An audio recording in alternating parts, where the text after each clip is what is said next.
জনাব M A Aziz আপনার কাছে আসি। আলফাজ আনাম যেটা বলছিলেন যে বিরোধী দলে যারা আছে তাদেরও ভূমিকা আছে, আবার সরকারের আসলে কতটুকু জায়গায় তারা করতে পারে বা পারে না সেই বিষয়গুলো বলছিলেন। এবং বিগত সময়ে জনগণের পক্ষে যারা লড়াই করেছে বা ফ্যাসিবাদ বিরোধী লড়াই ছিল সেখানে অবশ্যই সরকারি দল এখন যারা আছে বা যুগপৎ আন্দোলনের অংশ হিসেবে যারা ছিল তারাও ন্যূনতম ঐক্যের ভিত্তিতে একটা জাতি গঠনের যে একটা ঐতিহাসিক মুহূর্ত সেইটার জন্যই আমরা মনে করি যে সেখানে হয়তো একটা সরকারি দলে তাদেরকে আমরা দেখছি। উনি যেটা বলছেন যে তারা হয়তো বলতে পারছে না, বিরোধী দলরাই বেশি হয়তো ভূমিকা রাখছে, তারা অনেকগুলো প্রশ্ন তুলছে। তো সেই জায়গাতে আসলে আপনি কি মনে করেন যে মানে বিরোধিতার জন্য বিরোধিতা করা নাকি আসলে গঠনমূলকভাবে বিরোধিতা হচ্ছে, সংসদটাকে আপনি কিভাবে দেখছেন?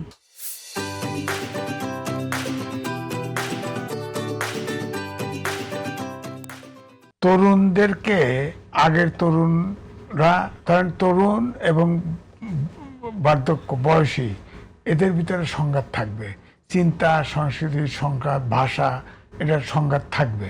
কিন্তু আমরা তরুণদের উপরে যারা বয়সী, যারা বয়স্ক, তারা কিন্তু তরুণদের উপরে আশা করব। কিন্তু সংসদেই তো আমি তরুণদের কথা, বয়সের সীমাটা কি আসলে দূর হওয়ার কথা না চিন্তার ঐক্যের মধ্যে দিয়ে? না, চিন্তার ঐক্যের ভিতর দিয়েও হবে না। ধরেন আমি যেভাবে দেখেছি সমাজকে, আমি তো ধরেন পূর্ব পাকিস্তানের সমাজে দেখেছি যে গেঞ্জি গায়ে দিয়ে থাকে, গরিব, খাবার পায় নাই, কিন্তু তার ভিতরে তো শান্তি ছিল। সে যে যে দুর্নীতিবাজ তাকে মন থেকে ঘৃণা করতো, আমিও করছি বয়সে। এখন তো টাকাওয়ালাদের সালাম না দিলে তো সমাজে বেঁচে থাকাই কঠিন। হ্যাঁ, এই জন্য তরুণ, আমাদের তরুণ, এই তরুণ আর আগের তরুণ এক না।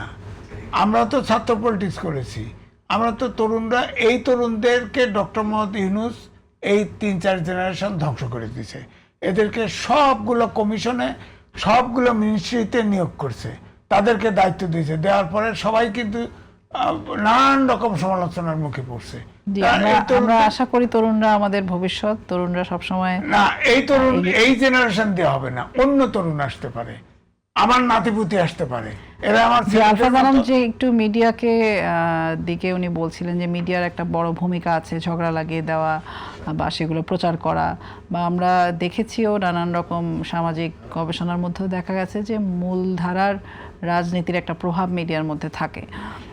কিন্তু একই সাথে আমরা দেখছি যে তরুণরা বলি বা নতুনভাবে যে রাজনীতির প্রচারণার ক্ষেত্রেও আমরা দেখছি যে ভাইরাল হওয়া, সেখানে আসলে গভীরতা কতটুকু আছে বা আসলে মূল বক্তব্যগুলো কতটুকু যাচ্ছে বিরোধিতার জন্যই বিরোধিতা করা মনে হচ্ছে কখনো কখনো।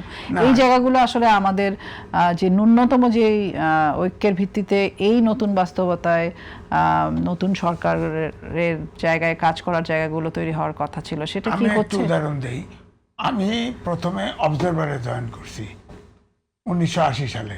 হামিদুল্লাহ চৌধুরীকে পেয়েছি, সে পাকিস্তানের ফরেন মিনিস্টার ছিল, সারা পৃথিবীর দেশের স্বাধীনতার বিরোধিতা করছে, কিন্তু অবজারভার স্বাধীনতার পক্ষে ছিল। এবং আমি হামিদুল্লাহ চৌধুরীকে পেয়েছি, একদিন একটা নিউজের জন্য কোনো ইন্টারফেয়ার করে নাই। আমি ডেইলি স্টারে গেছি, আমি শেষ করি, ডেইলি স্টারে গেছি, আমি লতিফুর রহমান সাহেবের চেহারাও দেখিনি, 8 বছর ছিলাম। এবং মৌলানা মান্নান, সে খুনি রাজাকার বলে তার বকা দিত, ইনক্লাবের ফার্স্ট পেজে 1 কলাম ছাপা হতো, আর তার পক্ষে আর একটা ছাপা হতো। এই বালিকা এখন আছে। আমি ফেডারেশনের 3 বার মহাসচিব ছিলাম, আমি তো নিজেই হতাশ এই প্রফেশনে। আমি তো অবজারভারে বেশি বেতন দেখে ঢুকছি, আমি তো অসৎ পথে ইনকাম করতে হবে এই চিন্তা আমার ভিতরে কাজও করে নাই। সংবাদপত্রের যে রোল, আমার কথা হলো গণতান্ত্রিক সংস্কৃতি যদি না চালু হয় তাহলে গণমাধ্যমের প্রত্যাশা করা ভুল হবে। এখন তো গণমাধ্যম স্বাধীন না, আমি বলবো আইনের শাসন নাই, সুশাসন নাই, শেষ করতে হবে। পত্রিকা কি ভূমিকা রাখবে বলেন?